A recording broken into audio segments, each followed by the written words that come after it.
Welcome to Wicked Shizuku's Reviews, bringing you a southern perspective on books, movies, music, and much, much more.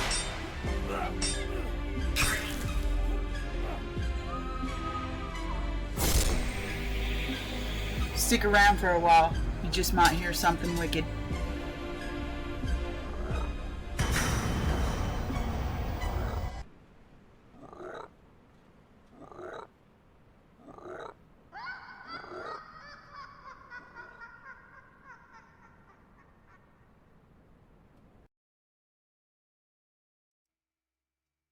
And welcome to Wicked Shizuku's Reviews, and this is episode 58 if you're new here. Please rewind into the playlist and go back to episode 3, as this is a Wednesday read. So, I will be continuing today in this particular episode with Songs of the Doomed by Hunter S. Thompson. This is the Gonzo Papers Volume 3, More Notes on the Death of the American Dream. And, another note, if you can't take me going so slowly, please turn your speed up to where you can listen to ×2, and it makes me a little bit more palatable. Thanks. Now, moving on, we are picking back up in the section of Prince Jellyfish.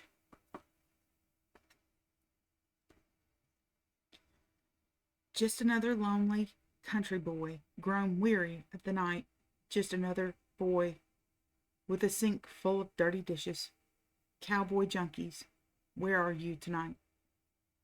Hit him and get him, Jack. He's crazy. Manhattan is the homeland of the uprooted. Malcolm Cowley. New Year's Eve in Manhattan. A freezing rain blows through the dark streets. Above the city, far up in the mist and rain, long beams of yellow light sweep in great circles through the black air. They are anchored to the Empire State Building, that great phallic symbol, a monument to the proud dream of potency that is the spirit of New York.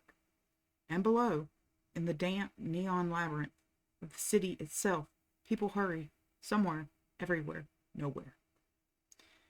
Welburn Kemp lay on the couch in his Charles Street apartment, his head propped up on 2 pillows. He looked at his watch, 8:30.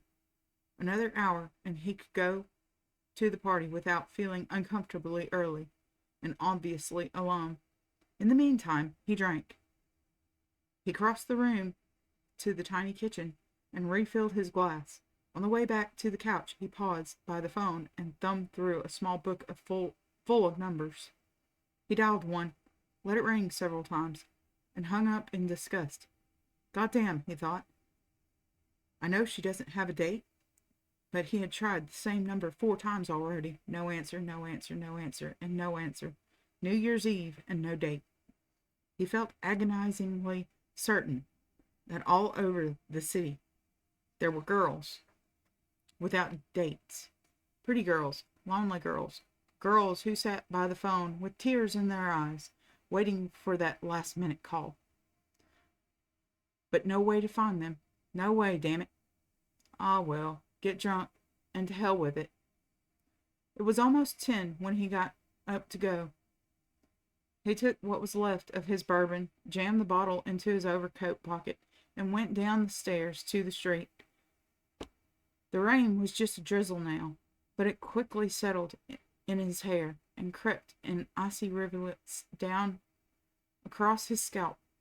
The bottle in his pocket bounced against his body at every step, and he held it with one hand as he hurried along the street to the subway.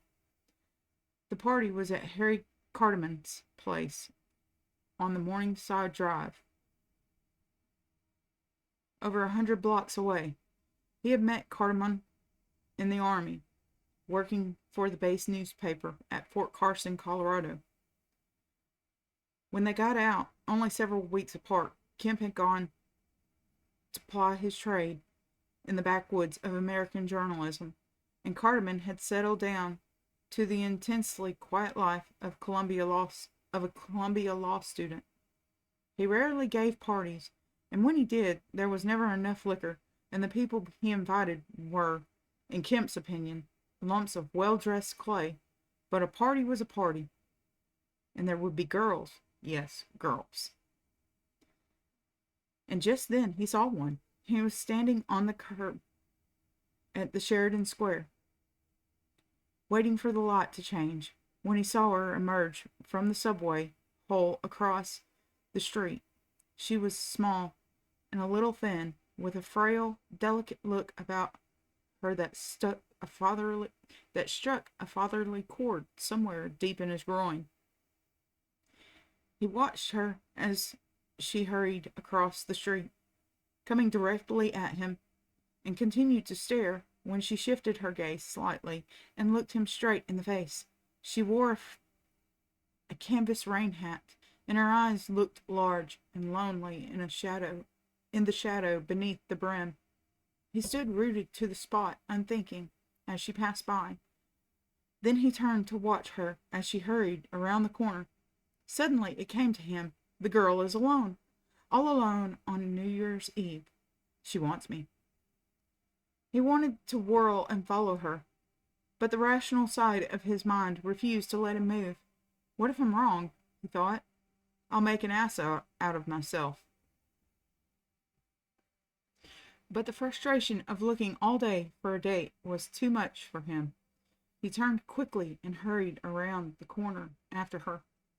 She was halfway down the block, and he ran to catch up.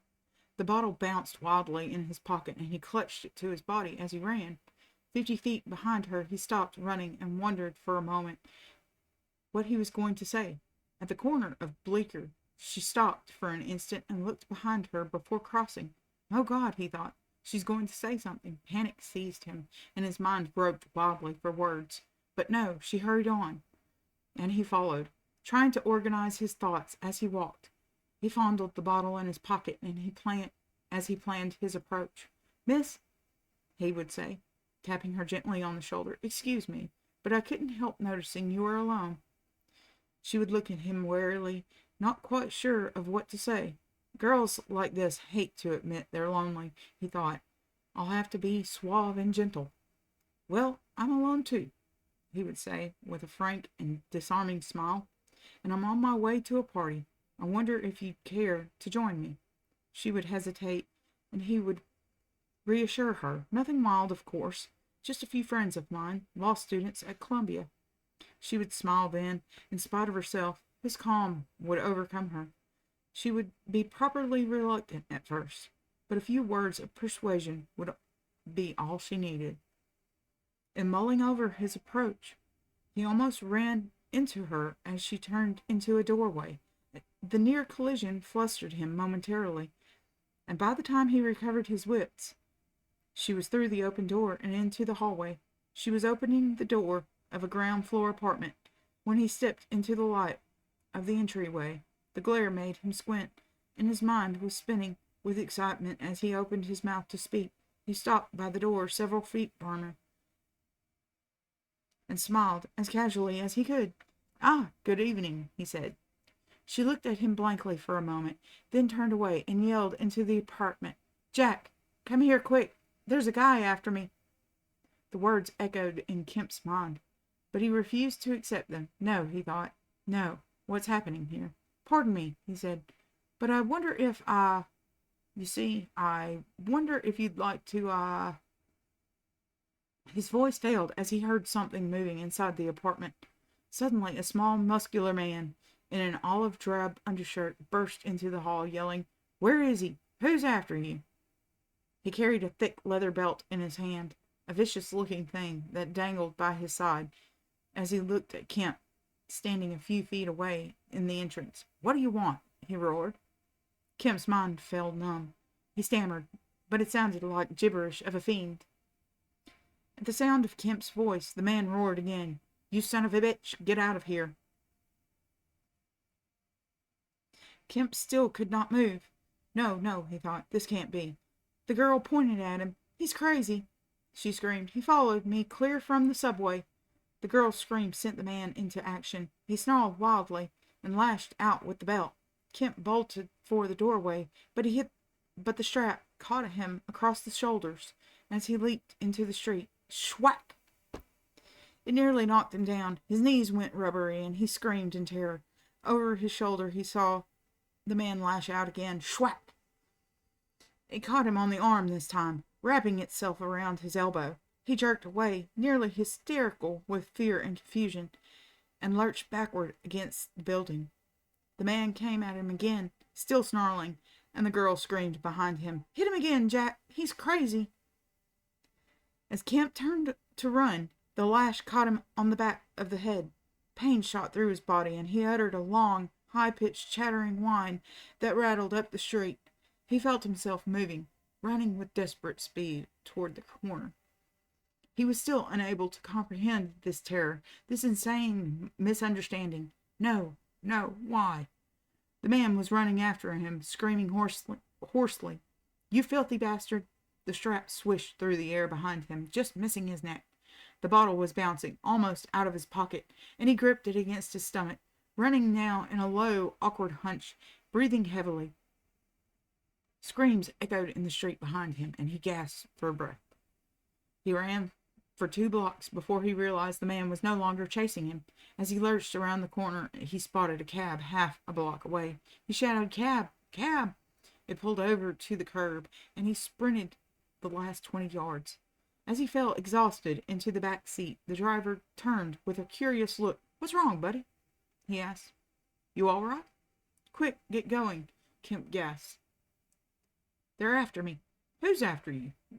the driver said quickly. "The cops?" No, Kemp said. "A man with a whip. A lunatic. Quick, hurry on." The driver shrugged his shoulders, and the cab moved slowly away from the curb. Fearfully, Kemp peered out the rear window, but the street behind them was quiet. "Where to?" asked the driver.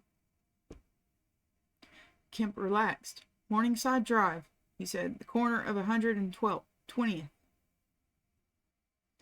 Now moving through the traffic, through tunnels of neon sparkling in the rain, up 8th Avenue, past Penn Station, the Port Authority bus terminal, Madison Square Garden, then through the Puerto Rican section, wide streets lined with delicatessens, cheap clothing stores, pawn shops, and miles of dark tenements.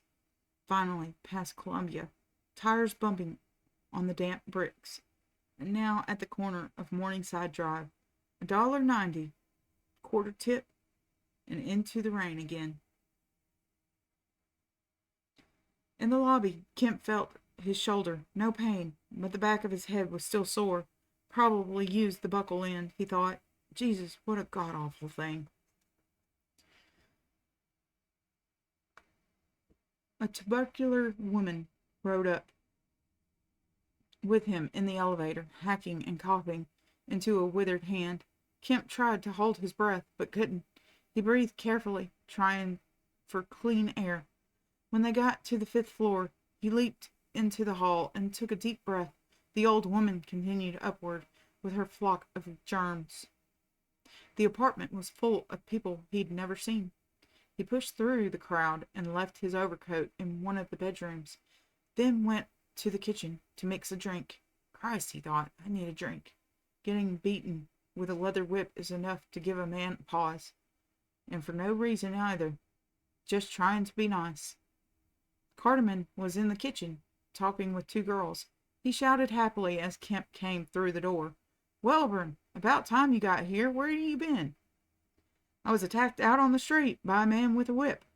"Oh, well, get yourself a drink. There, and join the party." He hesitated. "I say, Kemp, don't you have a date?" "No, sorry." "Well, keep away from mine," Cartman said with a smile. "The rest are fair game." He introduced the 2 standing with him. One was giggling stupidly, and the other had no ears. Kemp stared, unable to believe it.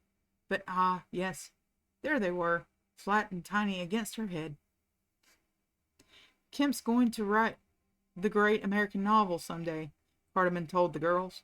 They nodded appreciatively, and Cartman smiled. He had a faintly chubby face, with small, intelligent eyes and short blonde hair.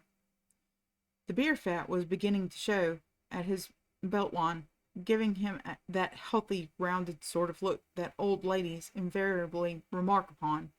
"My, how well you look, Harry!" His family lived on Long Island, but he preferred to live in the city while he went to school. Kemp moved into the living room, nodding here and there to people he knew. The apartment was full of law students. A flogs B then pleads regression from tort. In the meantime, B dies from another flogging, this time by C. What? Aha! But Powell says. Smoke, music, conversation, tweed coats and cordovans, girls moving here and there, standing, drinking, laughing, having a good time. Kemp stood in a corner, feeling self-conscious and too sober. In the dining room was a table full of bottles, none of them empty. Kemp recognized the honor system set up. You put your bottle on the table and drank from no other. His bottle was almost empty. He eyed the liquor table with a mixture of guilt and greed. All that liquor, enough to drive a man straight out of his mind, sucking it up like a maddened beast, rubbing it all over his body. Kemp was the only stag. He felt them watching him, fearing him, keeping their dates close at hand. The fools, he thought, they know. He was joined in his corner by Jay Gold, the law school's answer to James Murray. Gold was immaculate in his new black suit, well creased and precision neat as always. His date was drunk, passed out on the coats in the bedroom. Flunked 2 out of the 5 last time, he was saying. What the hell? Why worry about these things? They strayed into a group of intense young men discussing the possibility of a nuclear attack. Their dates nodded wisely and stared into their drinks. Someone laughed and someone else joined. The music was louder, and Kemp went back for another drink. His bottle was light, maybe two more drinks, but he filled the glass with bourbon. Back in the living room, he spotted Gold talking to a girl he'd seen earlier, a tan, Creole-looking girl, lean and sensuous, in a dark blue dress. Gold eyed him strangely as he approached. "I thought you'd passed out, Kemp." "No, Gold. I can't really say that I have. What's this? I hear about your date being sick." "The soaking sweats," Gold replied. "She gets them every New Year's Eve." The girl looked alarmed. "The soaking sweats?" she asked. "It's psychosomatic," Gold said, "a result of severe tension, usually in the womb." The girl looked at him with a puzzled smile. "How is she?" Kemp asked. Gold laughed. "All right, Kemp," he said. "You've made your point. This is Anne Farabee." Kemp smiled, and Gold continued. "Anne, this is Welborn Kemp." Anne Farabee smiled. Her eyes sparkled, large and brown above high cheekbones. "You aren't from New Orleans, are you?" Kemp asked. "No," she said. "Why?" "Just a wild guess," Kemp said. "Are you from New Orleans?" she asked. "No," he said. "Nashville." Gold turned to go. "Excuse me," he said. "I think I'll check in on my date." Kemp turned to the girl. "Do you have a date?" he asked. "Of course I do," she said with a short laugh. "Somewhere." "But you don't have a drink," he protested. "Oh, I have one," she said, glancing around, as if she might find it floating beside her in the air. "It's here somewhere." "I'll get you one," Kemp said. "Come on." "Who are you with?" he asked, on the way to the kitchen. "A boy named David Bibb." "A law student?" Kemp asked. "Yes," she said. Then she turned to look at him. "Don't you have a date?" "No," he replied. "I tried to get one, but I was beaten with a whip on my way to pick her up." "You're kidding," she exclaimed. "Not at all," he assured her. "It was terrifying." "But where?" she asked. "Who?" "Some lunatic," Kemp said. "Jumped out of a doorway half naked and started beating me with a strap. Great Scott, she cried. What did you do? Oh, I handled him, Kemp said modestly. I know a little judo. It's just unbelievable, she exclaimed. Well, he won't be beating people for a while, Kemp said quietly. When I left him, he could hardly breathe, she murmured sympathetically. Kemp saw himself standing off a whole pack of lunatics with whips, cutting them down like weeds with the back of his hand, nimble and quick, silent and deadly. Attack me, will you? Whop, slash, screams of pain, and standing above the ring of prostrate bodies, wiping the blood off the back of his hand with a handkerchief. You didn't get hurt, did you? She asked. He laughed. I'm fine, he said, as he handed her the drink. Just fine. He felt a twitching in his groin as he watched her turn to put her drink on the table. She was not as tall as she looked when he first saw her, but her body was slim and willowy. He could see the faint outline of the muscles stretching beneath the flesh on her arm as she lit a cigarette. He thought about offering her a light, but it was too late. She dropped the match in the ashtray on the table and turned back to find Kemp staring intently at her legs. He jerked his glance upward, and their eyes met. Kemp flushed slightly, but said nothing. Her expression was blank, but her eyes seemed to Kemp like dark coals of smoldering sensuality. He turned away, unable to meet her gaze any longer. I wonder where her date is, he thought. Maybe he's passed out. Who's this Bib character? He asked suddenly. She looked down at the floor. I barely know him, she said, with a shrug of her shoulders. He's a friend of Harry's. Kemp nodded. Cartman's friends are all boobs, he thought, especially the law students. This poor girl is stuck with a boob on New Year's Eve. She watched him, obviously amused by the pained expression on his face. I must have this girl, Kemp decided. I want her. This boob has no right to such a girl. I must get her out of here. Suddenly, the whole apartment was plunged into blackness. Kemp's first thought was of a nuclear attack. Oh, Jesus, he thought. Not now. Not just when I found this girl. There were screams in the living room, followed by shouts and laughter. He realized it was only midnight. No bomb. Midnight. He thought suddenly. Where's that girl? I can't see anything. He reached out wildly and felt his hand thump into a body. There was a cry of pain. Sorry, he said. Who's that? It's me, said a soft voice. Anne, good Lord, he said, feeling immediately relieved. I thought you'd run away. Are you all right? Did I hurt you? He asked. No, I'm all right. He reached out slowly, tentatively, his heart pounding with excitement. He found her arm and let his hand rest there for a moment, then moved it over to her waist. It rested on her hip now, and he could feel the elastic band of her panties beneath his thumb. He pulled very gently, and she swayed against him. With his other hand, he reached back to put his drink on the table. He heard the clatter of ice cubes and broken glass behind him, as it missed the table and burst on the floor. He felt her long fingers on the back of his neck, pulling him down. A chill of astonished excitement ran through him as her tongue slid gently into his mouth. He pulled her closer, rubbing his hand slowly up and down against her back, and feeling her fingers bump along the little ridges of her spine. Their tongues touched, bumped together, and his hand slid below the elastic band and pressed in toward his body. She gasped softly, and he felt her fingers tighten on his neck. Somewhere in the distance he heard voices. The lights came on and people appeared in the kitchen. Reluctantly, he let her pull away. Now there was a voice behind him asking for a drink. No, talking to Anne. I've been looking for you, it said. Kemp turned and saw him standing there, looking angry and bewildered. It's the boob, he thought. What now?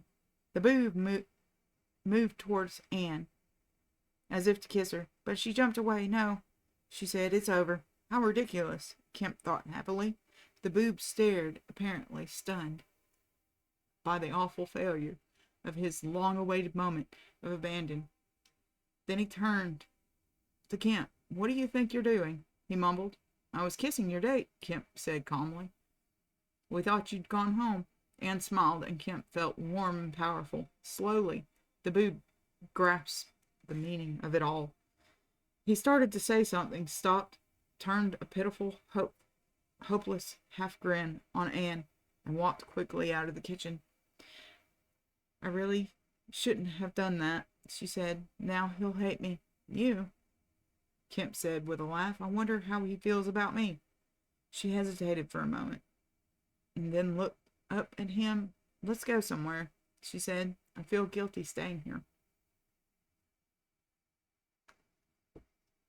So, that was quite saucy, right? And I shall continue at another Wednesday read with this Hunter S. Thompson Songs of the Doom, and we shall find out what happens to Kemp in the next time. But if you found this entertaining, if you found it a little bit educational, if you found it strange, hey, how about you just give me a comment below and tell me what was weird. And if you would please like, subscribe, and share, and I shall see you next time. Have a good evening. Good night, everyone.